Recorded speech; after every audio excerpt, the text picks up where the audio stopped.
Hello friends, I'm Amanda Barr. And I'm Rebecca Lou Brennan, and welcome to Dance Principles United, the podcast. Together, we are passionate about helping studio owners with the business of running their studio. Join us as we talk everything from marketing, systems, studio culture, motherhood, life, and everything in between. This is the Dance Principles United podcast.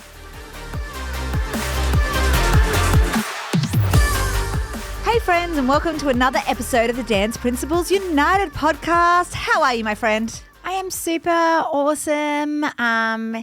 Just getting into all things still in the studio. It's crazy life. What books are you reading at the moment, Amanda? I'd love to know. Oh, what books am I reading? I don't know if you do want to know. It could be embarrassing. I do want to know. My daughter Zali is a very big reader. She's like an absolute speed reader. You've never met someone that reads so fast. Anyway, she read the whole Twilight series in the holidays. Yeah. And I was like, I should read those again. So I've just finished the first Twilight book.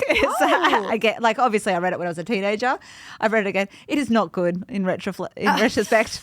I really had to push to finish it because she's like, you should reread it, Mum. I'm like, yeah, and did that. But, you know, it's cute. Things that you do for your daughters. I never really got into the Twilight thing. Yeah. I'm not really a fantasy. I'm not a fantasy kind of person. Biographies. I'm reading Jackie O at the moment. God, I love it. I've always loved her. Yes. Like, I just think she's such an inspiration. And reading how she got into what she got into is just so interesting. I love stuff like that. That sounds like a much better book than Twilight. I'm going to have to crop this out because everyone's going to just laugh at me for reading Twilight. It's all right. I'm a 14-year-old girl. It's fine. But, yeah, so good. Hey, we're talking about the 6 things that we had to stop to become $1 million studio owners. Do you remember the moment where you started hitting $1 million a year in revenue? I think so, because I think the business group I was in made it a big deal. Yes, made a big deal of it, and also made us so aware of it. And celebrated it. Yes, I think I do remember that quite I remember very vividly. much celebrating. And yes, it's a hard thing. And like, you know, we'd both had our studios for a long period of time before we started hitting that $1 million plus mark in revenue every year. And there were definite things we had to stop doing, which is weird because I think sometimes people think it's more. But there was actually things we had to stop doing to actually finally get there and, you know, be the business we wanted to be and all of those things. So should we take it away with 6 things we had to stop doing to become $1 million studio owners? Beck, what's number 1? Well, I think number 1 has to be stop being everything to everyone. And we see this all the time, don't we, Amanda? Where like, you know, I just think you have to be so clear in your own vision, what you want for your studio, because parents will always come in and give you their ideas of what they think you should be doing and give you their thoughts. And, you know, it's so easy to get steered by them. And it's like that jack of all trades, master of none almost, you know, like it's that whole thing that you just you've got to realize what you want and what you want to be and stop trying to do all of the things. I don't know if I'm explaining that very well. Absolutely. And I think we've both done that as well, right? We've made changes in our business and not stayed true to our values so that we could keep that parent happy. And then this parent who wanted a whole different thing, we did that for them because we wanted to keep those clients happy. And then all of a sudden we were doing all of these different things and you're trying to be this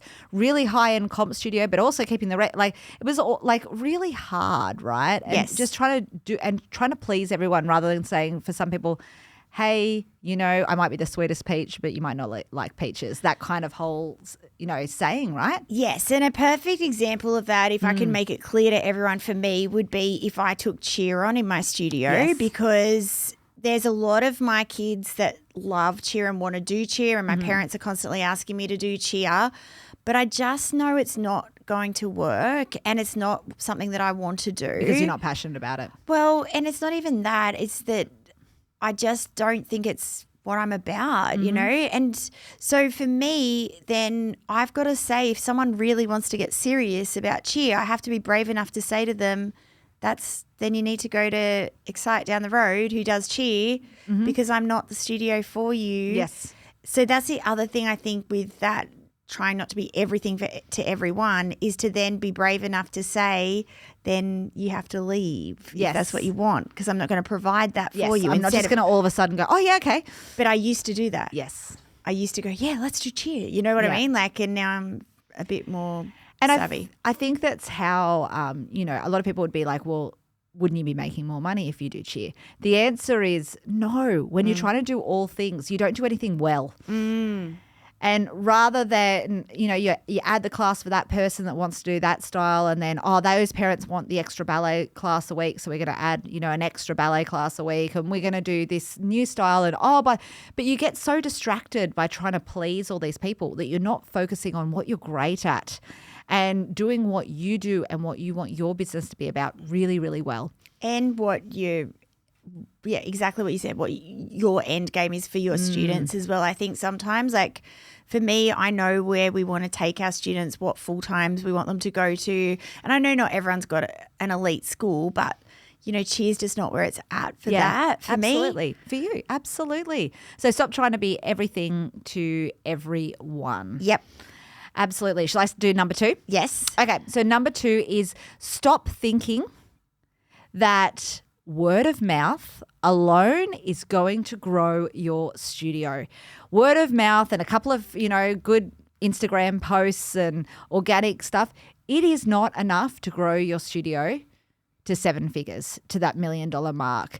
And, you really need to be investing in advertising, investing in paid ads, but also there's a whole heap of different things, but it's all advertising expenses, because word of mouth is not, what got you here won't get you there. And yes, you might have gone really well and gotten 200, 300, whatever students based on word of mouth and just a few little bits and pieces.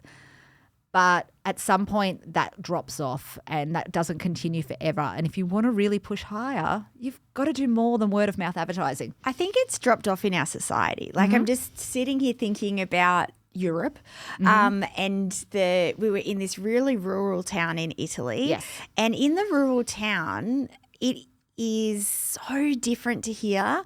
So at nighttime from 5 till probably 11, the streets are full. So if you can imagine being in Kiama or in Penrith, and everyone's walking around the streets, talking to each other, going to restaurants, interacting. Yes. That is not our life. No, it is not. On a Tuesday night. Absolutely not. Our life is we all sit at home and watch television. Or scroll on our phones. Or scroll on our phones. That is the life of us. And I think that's why you can't have word of mouth, because people don't interact anywhere near as much as they used to. Absolutely it's not a thing anymore. And even school pickup, for example. I was just thinking about school pickup. Exact same. So when my eldest daughter started school, I used to stand outside the front gates with all the parents, actually not outside the classroom. The whole kindergarten class would stand outside the classroom. Some of the parents would be there 30 minutes before and would all stand and chat. We're not allowed to do that anymore at our school. The schools have changed that. So even when my youngest started kindergarten, that doesn't happen anymore. We actually have to sit and wait in our cars. That's our school drop-off rules. But I think that's just and obviously not every school's as strict, but I don't think that same thing about people just hanging out as much and chatting and, being there. It just doesn't seem to be there as much. Yep. If you see a new brand, where do you see it? Online. Absolutely. None of us are walking down the street seeing a new brand and then opting into it. We're all seeing everything on our phone. Yeah. When I did staff training with SGC peeps a few weeks ago, I said to them, and Nath says this all the time, that's your shop window now.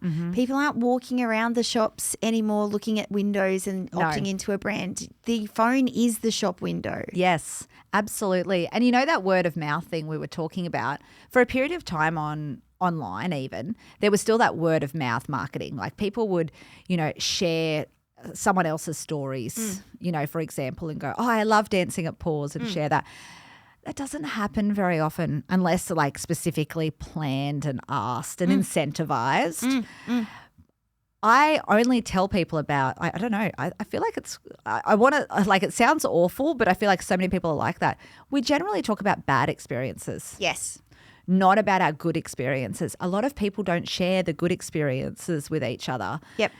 We just kind of talk about the bad things. So people aren't just talking about your brand anymore. So you can't just expect to grow on word of mouth anymore. You can't just expect to do Instagram posts and like go, oh, I did a really cool reel today. Like, unless you're putting money behind it, you know, it's a really low chance that you're actually going to grow your studio. If you want it to be $1 million studio, you're going to have to invest in advertising and marketing. Oh, 100%. And coaching. I can't begin to tell you, like, that's our next point, right? Absolutely. It is so important to invest in the coaching side of things, and to make sure that coaching is happening and that business growth is happening. Like, that was such a game changer for both of us, right? Absolutely. I think that was such a huge thing. You know, really making sure you're surrounding yourself with the right people as well is so, so important. And it's really hard to grow your business, you know, when it's the first time you've done it.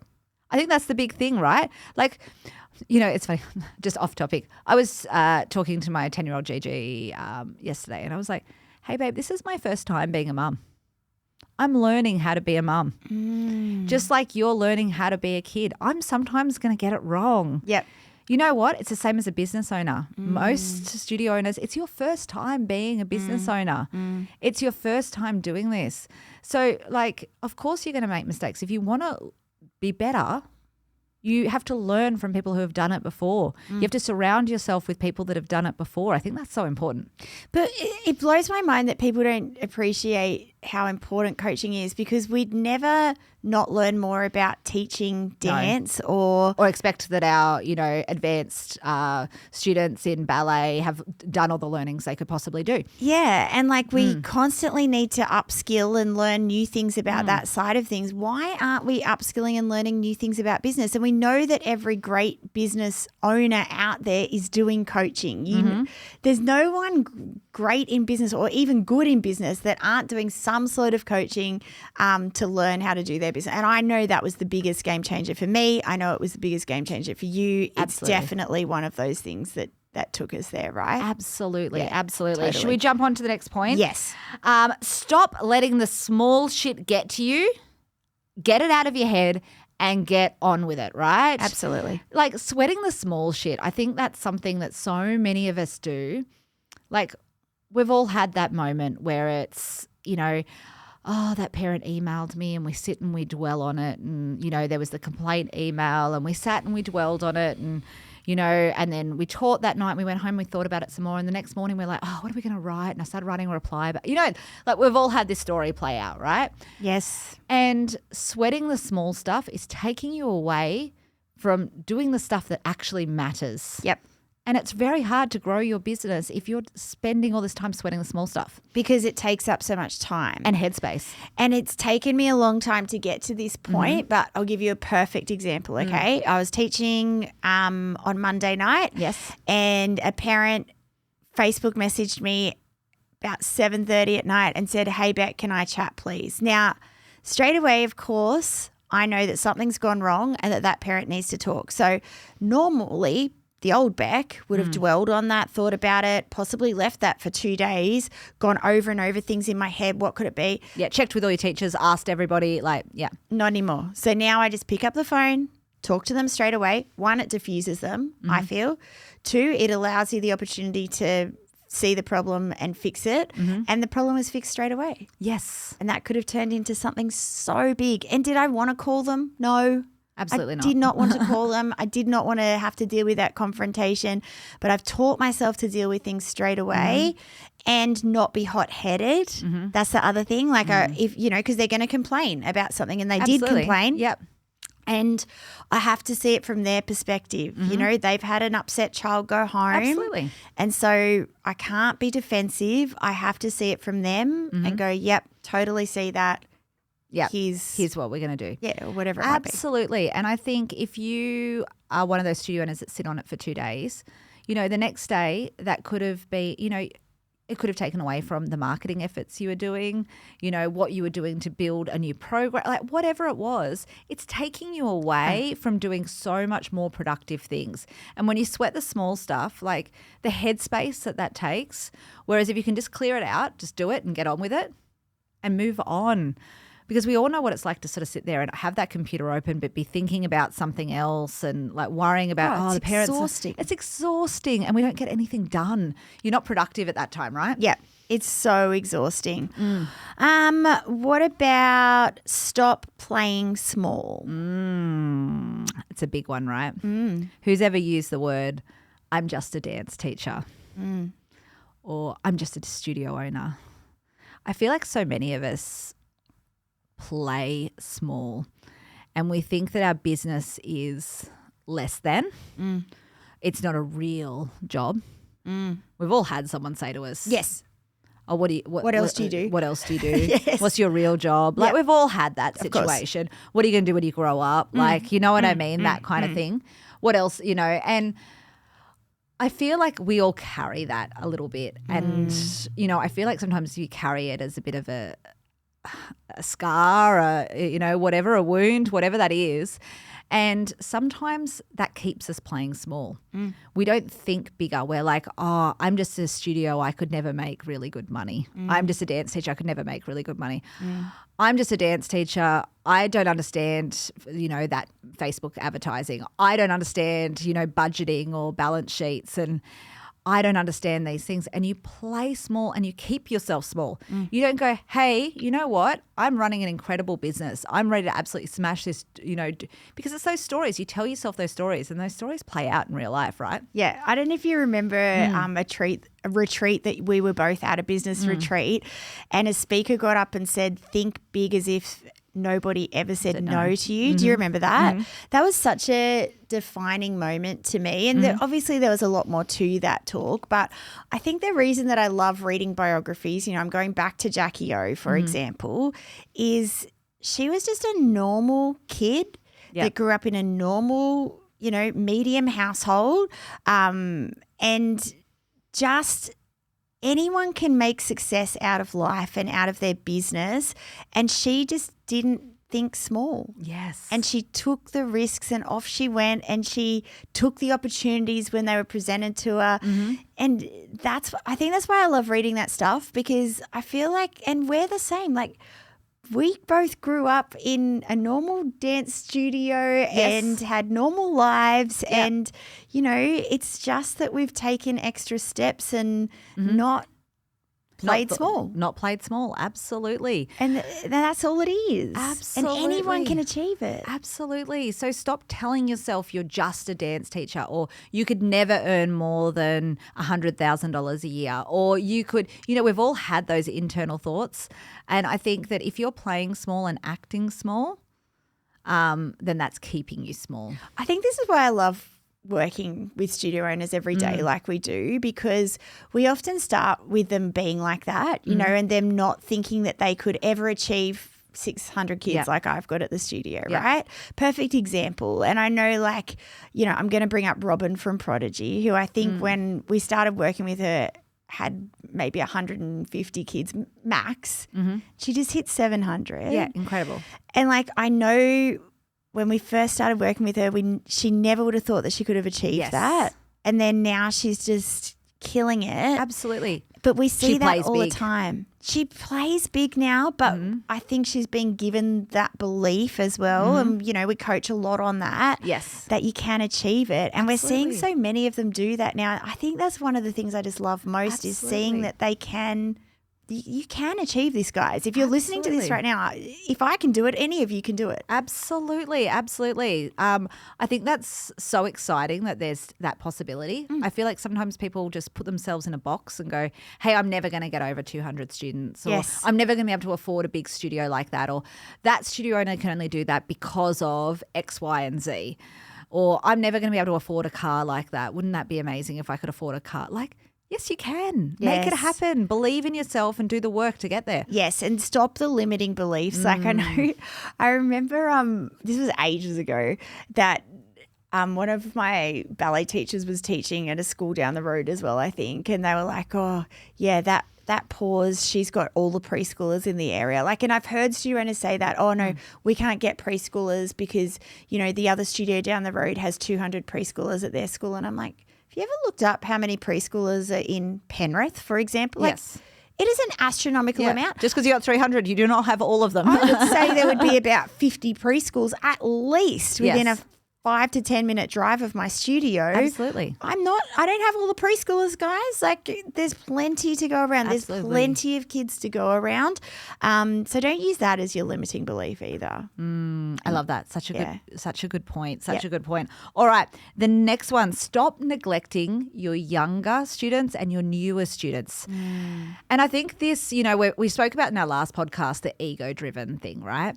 And this comes down to it. And what we mean by that is, quite often ego-driven decisions are putting our beautiful 15 and under kids that are doing these triple pirouettes and blah, blah, blah, blah, blah, all of this on our Instagram, putting that out into the world and just focusing on that rather than focusing on your preschool or your new little rec kids that are doing a junior hip hop class, because it's really important that we balance those two if you really want to grow your numbers and grow your figures as well and grow your revenue. Well, it's one of the first things we do with our clients, isn't it, when we jump on with them? We look at their Instagram, we look at their website, and then I often say to them, I want you to just go into your website now and look at it as a preschool parent. Yeah. Because a preschool parent is not going to opt into your brand. And whilst you have a beautiful elite ballet dancer there, and I'm really impressed and that's amazing, that is not appealing to that parent. Absolutely. And I get it as well. Like, you do have to have a balance. And I get that if you are an elite ballet school, you've got to show that at the same what time. You do. Yeah.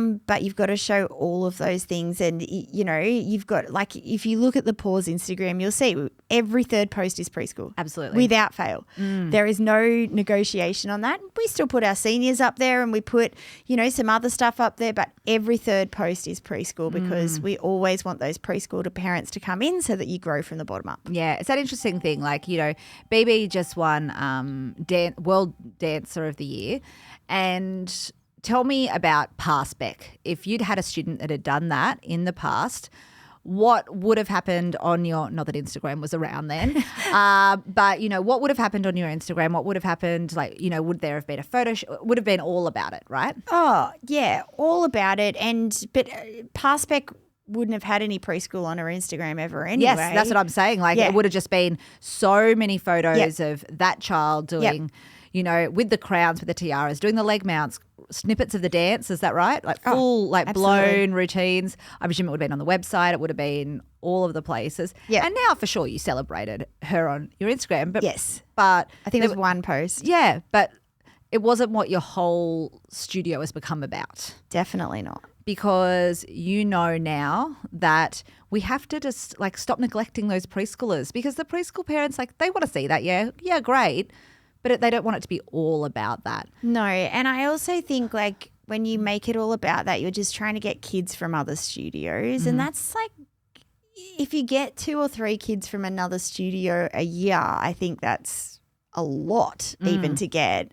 And I just don't think you should be aiming for that. Yes. If you can grow from the bottom up, it's the best advice I ever got. And I know I say it all the time, but those little preschoolers who then become your 5s and 6s, who then become your 7s, 8s, they're the ones that love your school the most. And the more of those little people you can get in, they're your future. Absolutely. So, I think stop we just neglecting them. Yeah, stop neglecting them and stop trying to get kids from other studios and just start really honing in on them and making them your amazing little people. Absolutely. Because they're the next generation. And that's how you grow your business. And, I want to talk about stop neglecting them, obviously in terms of the marketing and what you're putting out there and things like that. But also in terms of, one of my biggest pet peeves is, when you go to a concert and it's very apparent which ones are, the 8 and under recreational jazz class and the 8 and under comp team. And it's so apparent in terms of, yes, the student's ability, but really at 8, you know what I mean? Obviously sometimes there are incredible kids and all of that, but 8-year-olds are 8-year-olds. There's all of that, but you can tell because the choreography isn't as good. They've had the teacher that's not as good. They've got the shitter costumes.